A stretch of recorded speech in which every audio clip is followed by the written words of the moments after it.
वेङ्कटेशो वासुदेव प्रद्युम्नो मितविक्रमः सङ्कर्षणो निरुद्धस्य शेषाद्रिपतिरेव च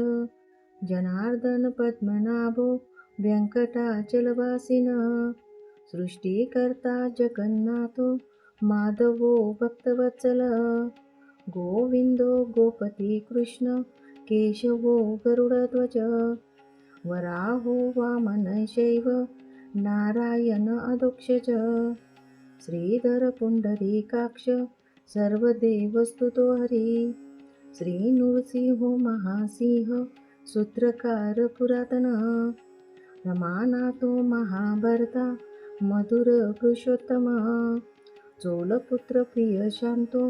ब्रह्मादीनां वरप्रदः श्रीनिधि सर्वभूतानां भयकृतभयनाशनः श्रीरामो रामभद्रस्य भवबन्धकमोचकः भूतावासो गिरावास श्रीनिवास श्रियपतिः अच्युतानन्द गोविन्दो विष्णुर्वेङ्कटनायकः सर्वदैवकशरणं सर्वदैवकदैवतं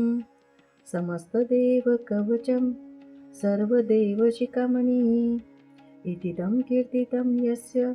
विष्णुरमिततेजसः त्रिकाले ये पठे नित्यं पापं तस्य न विद्यते राजद्वारे पठेत घोरे सङ्ग्रामे रिपुसङ्कटे भूतसर्पपिशाचादि भयं नास्ति कदाचन अपुत्रो लभते पुत्रान् निर्धनो धनवान् भवेत् रोगार्तो मुच्यते रोगात् बद्धो मुच्येत बन्धनात् यद्यतिष्ठतं लोके तत्प्राप्तो न संशयः ऐश्वर्यराजसन्मानं भुक्तिमुक्तिफलप्रदम् विष्णुर्लोकैकसोपानं सर्वदुःखैकनाशनं सर्व ऐश्वर्यप्रदं नृणां सर्वमङ्गलकारकं मायावी परमानन्द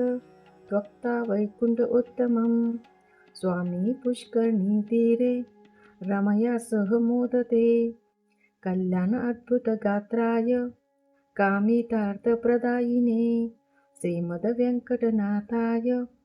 श्रीनिवासाय ते नमः। श्रीकृष्णार्पणमस्तु।